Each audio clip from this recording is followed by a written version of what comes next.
для наших зрителей. Расскажите немного о себе. Директор Института археологии Кавказа Биаслан Атабиев, археолог. Хочу вас поблагодарить за предоставленные материалы для ДНК-исследований, вот, которые вы предоставили, которые мы собрали. Вот сейчас в этой коробке находятся эти материалы различных археологических материалы, которые хранились в Новопавловске, да? Новопавловске. Эти раскопки велись там с 90-х годов по 2000-е. Тут находятся материалы ранее аланские, первых веков, да? По 5 век, с 3 по 5 век. Байковской культуры и вот это баксаненок.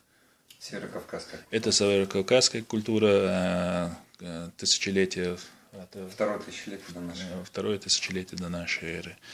И надеемся, в скором будущем этот материал передадим, и будут готовы данные, и прольют свет на генетическая принадлежность этих народов, и какое можно будет выяснить родственность народов вот, Кавказа, имеет к ним отношение или нет, развитие культуры или нет.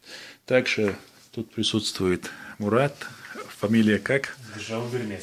Джаубирмезов, которые мы вместе работали, делили материалы друг с другом. Ты работаешь... Аспирант в Башкирском госуниверситете. Биолог, да? И занимаетесь направлением диссертации? Популяционной генетикой, конкретно карачаевцы и балкарцы. Но не только карачаево-балкарцы, насколько я понял, по собранным материалам, но... Ну, это как бы уже помощник, скажем так. В этом направлении. И с кем вы сотрудничаете? Это, само собой, Уфа, это Тарту и Кембридж. Кембридж. С ними вы проводите паре ДНК-исследования, да?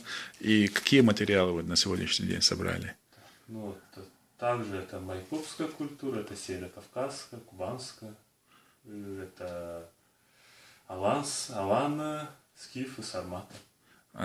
И вообще уже передали материалы чаще, да? Уже ДНК выделено из части, как я слышал. Ну, будем надеяться, в ближайшем будущем эти материалы мы получим, и для научных исследований, и исторических там изысканий эти материалы будут нам доступны. Вот. Сейчас мы находимся в гостях у Биаслана Атабиева. Хорошо посидели, поговорили сегодня тут, и надеюсь, в дальнейшем мы будем сотрудничать и на пользу нашим народам. И вообще исторической и археологической науки это все пойдет.